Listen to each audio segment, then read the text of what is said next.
मैं ये कहना चाह रही हूँ कि आज आईपीएल का भी पहला मैच है और आईपीएल ने जिस तरह से मार्केट किया है अपने इवेंट को, हर साल करते हैं वो, उनका ये 18वां एडिशन है मेरे ख्याल में।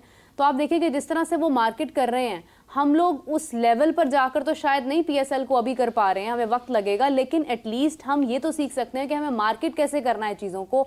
हम हर बार इसी तरह से, अभी पीएसएल हमारे सर पर है लेकिन हमें उसके बारे में कुछ पता नहीं है, कहीं पर कोई प्लान या उस तरह से मार्केट नहीं किया जा रहा, कोई फैन पार्क नहीं बनाया जा रहा, कोई उसकी एडवर्टीजमेंट उस तरह से नहीं की जा रही है, तो हम मार्केट करने में क्यों इतना पीछे रह गए? देखिए, हमें सबसे जो बेसिक चीज है वो ये है कि हमें इंडिया के साथ अपने आप को किसी सूरत भी कंपैरिजन नहीं करना चाहिए, ना मैच करना चाहिए। अगर हम उनके साथ मैच करेंगे तो हम एक शेल में चले जाएंगे, एक कम्प्लेक्स में चले जाएंगे, क्योंकि वो बहुत ही बड़ी मार्केट बन चुकी है और उन्होंने बहुत ही अच्छे तरीके से प्रोफेशनली जो अपने क्रिकेट बोर्ड है बीसीसीआई उसको भी चलाया, उन्होंने आईपीएल को भी चलाया और उसके बाद जो उनकी रीजनल जो नीचे एसोसिएशन है उनको भी वो साथ लेकर चले हैं। तो हमारा प्रॉब्लम ये है कि हम ना आधे टीचर है आधे बटेर है, ना हमसे आपकी इंटरनेशनल क्रिकेट सही तौर पे चलाई जा रही है, ना हमसे अपने ग्राउंड्स का प्रॉब्लम सॉर्ट आउट किया जा रहा है, ना आपसे आपकी पीएसएल चलाई जा रही है सही तौर पे, और ना ही आपसे प्रोफेशनल लोग पाकिस्तान क्रिकेट बोर्ड में भर्ती किए जा रहे हैं। तो इस नाअहली की वजह से हम बिल्कुल डाउन से डाउन तर होते जा रहे हैं, और जब तक हम कॉन्फिडेंट लोगों को यहाँ पर नहीं करेंगे, आप देखेंगे अभी ये चैंपियन ट्रॉफी है जो वर्ल्ड कप के बाद सबसे मेजर और सबसे मेगा टूर्नामेंट है। तो हमारे पाकिस्तान क्रिकेट बोर्ड की स्टेटमेंट आप देख लें कि वो कह रहे हैं कि हमने 2 से 3 अरब रुपया यहाँ से बचा लिया है।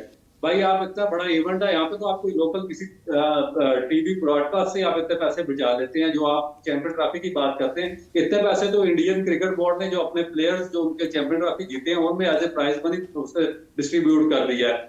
तो आपका जो प्रोफेशनल नेटवर्क ही है ही नहीं, आप इधर से पकड़ रहे हैं, कभी उधर से पकड़ रहे हैं, किसी को लाकर बिठा देते हैं, कोई सिफारशी आता उसको लाकर बिठा देते हैं। तो सिफारिश से ना आपका क्रिकेट बोर्ड फ्लॉरिश कर सकता है, ना आपका पीएसएल फ्लॉरिश कर सकता है, और ना ही क्रिकेट आपकी किसी दूसरे कंट्री के साथ, इंडिया तो बहुत दूर की बात है, इसे दूसरी कंट्री के साथ आप मैच भी नहीं कर सकते। आप अपना ये डोमेस्टिक स्ट्रक्चर तो देखिए, आप किस तरीके से किस अनप्रोफेशनल तरीके से चला रहे हैं कि आपसे एक टूर्नामेंट भी सही तरीके से ऑर्गेनाइज नहीं किया जा रहा है।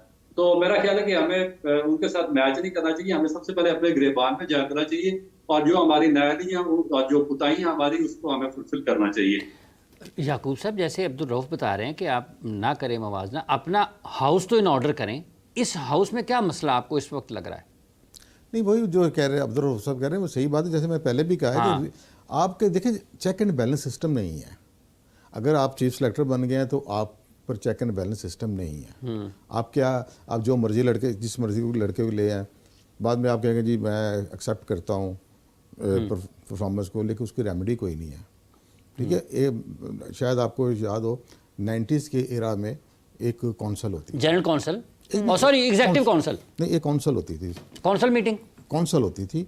उसमें थे लाहौर, कराची, सियालकोट, मुल्तान, 6 मेंबर होते थे उसमें, ये जो रीजन के होते थे। और हम उस वक्त इतना स्ट्रॉन्ग मीडिया नहीं था, तो प्रिंट मीडिया होता था, तो we have to wait for many hours standing, बाहर खड़े होना पड़ता था। हम खड़े रहते थे कि ये अंदर मीटिंग हो रही है, काउंसिल के members are in argument with the chief selector team के ऊपर क्या बना रहे हैं। हाँ, उसके बाद उसके जब वो बहस हो जाती थी हर लड़के के ऊपर और वो सेटिस्फाई होती थी काउंसिल, तो उसके बाद ये टीम अनाउंस होती थी। उसमें ये होता था तो वो तो मैनेजर की टीम का जो अप्रूव अगर लाहौर का लड़के को प्रायोरिटी दी जा रही है, आउट ऑफ वे दी जा रही है, तो उसमें कराची बोलता था कि क्यों शामिल कर रहे हो भाई, बोलता था। ठीक है, सियालकोट। तो एक चेक एंड बैलेंस आ जाता था सिलेक्शन कमेटी के ऊपर। इस पर कोई सिलेक्शन कमेटी कोई चेक एंड बैलेंस नहीं है। इसी तरह ही चेक एंड बैलेंस आपके किसी भी पीसीबी चेयरमैन पर नहीं है। जो वो चाहता है वो, जैसे आपने देखा बीओजी की मीटिंग रिपोर्टिंग होती रही है कि 23 मिनट की मीटिंग हुई है, 20 मिनट की मीटिंग हुई है, बस आए हैं बैठे हैं, ये है और उठ गया। इसका मतलब कि वो जो चाह रहा है वो उस पर चेक एंड बैलेंस नहीं है, उसको कोई रोकने वाला नहीं है। इसी तरह ही प्राइम मिनिस्टर को वो चेक एंड बैलेंस भी नहीं है कि मैं किसको पिक करने लगूं, इसका कोई ताल्लुक है क्रिकेट के साथ या नहीं है, कोई ताल्लुक नहीं है। अच्छा, एक और बहुत इंपॉर्टेंट चीज़ है, कतई कलामी की माजरत चाहती हूँ। हमने पास्ट में देखा है, वसीम अकरम साहब हैं, शोएब अख्तर हैं, या और शोएब मलिक हैं, जितने भी नाम आप ले लें, उन सबको बात करनी आती है, they can talk very well. आप उनसे वो भी बहुत सारी चीज़ों पे क्वेश्चन रेज करने की एबिलिटी रखते हैं। एक तो परफॉर्मेंस होती थी उनकी, दूसरा उनके पास अल्फाज होते थे, तीसरा वो इतना ज़्यादा कंफ्यूज नहीं होते थे कि उनसे बात ही नहीं हो रही है। आज हमारे क्रिकेटर्स का एक ये भी बहुत बड़ा इशू है कि परफॉर्मेंस तो चले नहीं आ रही है, लेकिन हम बात भी नहीं कर पा रहे हैं, हम किसी किस्म की कोई एजुकेशन नज़र नहीं आती है, हम सेल्फ ग्रूम्ड नहीं रहे हैं कि हम बात कर सकें, हम कोई पॉइंट रेज कर सकें कॉन्फिडेंटली। तो डोंट यू थिंक कि ये भी एक बड़ी इंपॉर्टेंट चीज़ है इसके अंदर? नहीं जी, हम देखिए, मैं कहता हूँ कि अगर आपको बात नहीं भी करनी आती तो ना करें, लेकिन परफॉर्मेंस जरूर दें। नहीं, बात भी आनी चाहिए। परफॉर्मेंस जरूर दें। देखिए, आप जब कप्तान बनते हैं, आपने प्रेस कॉन्फ्रेंस करनी होती है। दुनिया में कई लोग हैं वो नहीं बोलते, वो उनके साथ जो इंटरप्रेटर आ जाता है बोलता है, ये बात आपकी परफॉर्मेंस आपको देनी पड़ेगी परफॉर्मेंस। वो रोनाल्डो ही है। जी देखें ना, अब आप देखें ना, अब एक और चीज़ है कि आप कह रहे हैं जो क्रिकेटर की लाइफ होती है बड़ी टफ, जो बड़ा मुश्किल से क्रिकेटर बनता है। आप देखें हर साल हज़ारों डॉक्टर बनते हैं, हज़ारों इंजीनियर बनते हैं, हज़ारों कंप्यूटर के एक्सपर्ट बनते हैं, लेकिन क्रिकेटर नहीं, वो बनते हैं लेकिन वो आगे आते नहीं बड़ा हैं। टफ जॉब है। उन्होंने जब मैच खेलना, सारा दिन ग्राउंड में रहना है, ये क्रिकेट गेम ही ऐसी है, आपको सारा दिन आपकी एजुकेशन से आप थोड़ा लैग तो कर जाते हैं। अच्छा, ये लैग कर जाते हैं, लेकिन आपको क्रिकेटर तो पूरा होना चाहिए। ये नहीं आधा तीतर पर ना क्रिकेटर पूरे ना आप ग्रुप। नहीं, रऊफ साहब से बात करते हैं, वो भी आखिर क्रिकेटर रहे हुए हैं, वो बेहतर बता सकते हैं। रऊफ साहब, मैंने जो पॉइंट रेज किया, आपको लगता है कि ये किसी हद तक ठीक है कि आपकी सेल्फ ग्रूमिंग भी तो होनी चाहिए, आपको भी पता होना चाहिए कि आप टेक्निकली क्या बात कर रहे हैं, आप क्या पॉइंट रेज कर रहे हैं, आपको कहाँ पर किसको क्या बात करनी है? डोंट यू थिंक कि ये होनी चाहिए चीज़ एक क्रिकेटर में? देखिए, आजकल तो पूरी दुनिया में ये चीज सिखाई जाती है, और फिर जो जिस तरह मीडिया हैंडलिंग है, जो बाकी क्रिकेट बोर्ड्स हैं, जब वो किसी को इस तरह की प्रोफेशनल ड्यूटी देते हैं, किसी को कैप्टन बनाते हैं, वाइस कैप्टन बनाते हैं, तो उनको मीडिया हैंडलिंग भी सिखाते हैं और उनको बताते हैं कि किस तरीके से आपने मीडिया में बात करनी है और किन पॉइंट्स को आपने फोकस रखना। मगर दूसरी तरफ महबूब साहब की बात भी बिल्कुल ठीक है कि जो आपकी परफॉर्मेंस है वो बोलती है, और जो आपकी परफॉर्मेंस है वो आपके अंदर कॉन्फिडेंस पैदा करती है। और जब जितना ज्यादा आप परफॉर्म करते जाते हैं, उतना ज्यादा आपकी जो आपकी बातचीत है उसमें सेंस आती जाती है और उतना ज्यादा आपके अंदर कॉन्फिडेंस आता जाता है। तो हमारा प्रॉब्लम यही है कि एक तो परफॉर्मेंस भी नहीं हो रही उस तरीके से, और फिर दूसरा जो पाकिस्तान क्रिकेट बोर्ड है वो भी काफी अरसे से जो प्लेयर्स को एजुकेट भी नहीं कर रहा। एजुकेशन प्रोग्राम तो आप चला रहे हैं बहुत अरसे से, मगर उसमें एक और चीज आप देखें कि इनका कोई सेकंड पाथवे है नहीं। ये जो सारा कुछ पाकिस्तान क्रिकेट, जब आप देखें कि इररिलेवेंट लोगों को पैराशूट के जरिए ऊपर से उतारेंगे ना, तो वो शॉर्ट टर्म प्लानिंग करेंगे, वो अपने पैसे बनाएंगे, अपने जो दोस्त यार होंगे उनको ऑब्लाइज करेंगे, उनके पैसे बनाएंगे, शॉर्ट टाइम उनकी प्लानिंग होगी, और उससे पाकिस्तान क्रिकेट का बहुत ज्यादा डैमेज हो रहा है। और ये पिछले 15 साल से मैं देख रहा हूँ कि इसी तरह के पैराशूटर्स आ रहे हैं और पाकिस्तान क्रिकेट को डैमेज कर रहे हैं। जब आपकी डीप रूट्स होंगे सिस्टम से, 35-40 साल का आपका एक्सपीरियंस होगा कि आपका ग्रास रूट स्ट्रक्चर किस तरीके से चलना चाहिए, आपने बच्चों को किस तरीके से उनको स्ट्रेंथन करना है, उनकी एजुकेशन पे किस तरह काम करना, उनकी टेक्निक पे किस तरह काम करना, तो फिर आप एक पैरेलल जो आपका डोमेस्टिक स्ट्रक्चर है जूनियर लेवल से, अंडर 16, अंडर 17, अंडर 19, आपका फर्स्ट क्लास स्ट्रक्चर, ये सारे को साथ पैरेलल लेकर चलेंगे और इसको भी इतनी इंपॉर्टेंस देंगे जितनी आप पाकिस्तान क्रिकेट टीम को इंपॉर्टेंस देते हैं। तो फिर आपके जो प्लेयर्स हैं वो साथ साथ बिल्ड होते हैं, आप उनको सिखाते हैं कि भाई जो कैप्टन होता है उसकी क्या उसमें क्या विजन होना चाहिए, उसकी क्या एबिलिटीज होती है, उसने टीम को किस तरीके से साथ लेकर चलना होता है, उससे डिसीजन मेकिंग किस तरह करनी होती है,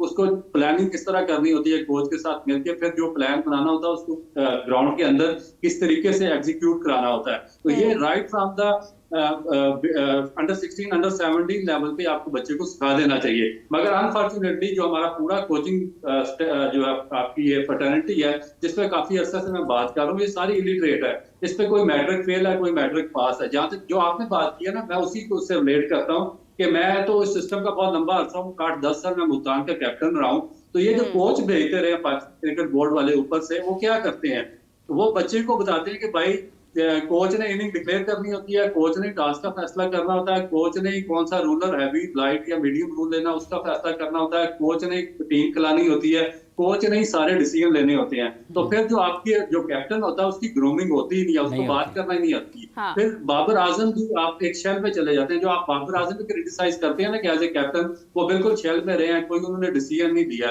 तो उसकी बेसिक वजह आपका जो कोचिंग प्रोग्राम है और जो आपका इलिटरेट कोचिंग स्टाफ है वो है कि जिन्होंने उसको डिसीजन पावर लेने की पावर ही नहीं दी बचपन से, और सारी चीजें अपने कंट्रोल में रखी। और जब पाकिस्तान टीम में वो आया तो वो इतना मैच्योर ही नहीं था कि वो कोई भी डिसीजन ले सकता, और वो इनके मरूना मिन्नत रहा है जितने भी आपके कोचिंग स्टाफ है। तो ये चीजें हमें सॉर्ट आउट करनी पड़ेगी। याकूब साहब, जैसे ये मुख्तलिफ मसाइल का जिक्र किया है अब्दुल रऊफ साहब ने, इस वक्त आपको लगता है कि पाकिस्तान क्रिकेट बोर्ड के चेयरमैन के पास इतना वक्त है कि वो एक मुकम्मल वक्त दे सकें पाकिस्तान क्रिकेट बोर्ड को, या फिर पाकिस्तान क्रिकेट बोर्ड चल सकता है ऐसे कि कोई एक ऐसा शख्स कोई भी हो, उसकी 2-3 जगह पर मसरूफियात हों, वो मीटिंग शीटिंग ले हरफन मौला हो, versatile personality। जैसे मैंने पहले कहा कि देखें कि जब प्राइम मिनिस्टर किसी को अपॉइंट करता है तो वो ये चीज़ नहीं देखता कि इसका कोई ताल्लुक क्रिकेट से है भी कि नहीं है, ठीक है। वो अपना देखता है कि ये मेरा आदमी है, इसको लगा दो। वो हालांकि ये बड़ा ट्रिकी जब पीसीबी है, बस इसको चलाना कोई आसान काम नहीं है। जब अंदर आते हैं लोग नहीं, तो जैसे आप बता रहे हैं कि इस वक्त बैनुल अक़वामी सतह पर जो पाकिस्तान के साथ हो रहा है, बड़ी एक पेशा वराना महारत और समझबूझ, खेल की समझबूझ रखने वाले बंदे आपको चाहिए। बहुत ज़्यादा समझदार लोग चाहिए यहाँ पर जो मुकाबला कर सके इस वक्त इंडिया की। जो इंडिया तो आपको हर जगह पर देखे डॉज दे रहा है, वो दे सकता है। वो कम से कम आपके वो लोग तो होने चाहिए कि जो आपको कम से इंग्लैंड और ऑस्ट्रेलिया को अपने साथ मिलाएं। आपका कुछ तो सुने बात आपकी। समझदार लोग हैं हमारे पास अब। देखिए, जब आपकी नीयत साफ होगी और आपका विजन ठीक होगा तो बंदे मिल जाएंगे आपको, बंदे मिल जाएंगे ना आपको। जब ऐसा नहीं है कि लोग नहीं हैं, लोग तो हैं, क्यों नहीं है लोग क्यों नहीं होते, होते हैं। फिलहाल तो इलेक्शन कमीशन खाली पड़ी है, उसके लिए कोई बंदा नहीं मिल रहा। जब अगर कल उनको चाहिए होगा ना चेयरमैन साहब को, यार वो चाहिए, मैंने तो फलां रीजन में अपना बंदा कोई लाना है, तो रातों रात ये इलेक्शन कमीशन की अपॉइंटमेंट भी हो जाएगी, तो लाओ यार जल्दी करो। तो ये चीज़ें, ये प्रोफेशनल चीज़ें नहीं है। प्रोफेशनल चीज़ें आप देखें, जैसे काउंटी, जैसे मैंने इंडिया की तो मिसाल दी, काउंटी सिस्टम देख लें, कहते हैं कैसे काउंटी उनकी मजबूत है, और उनका सिस्टम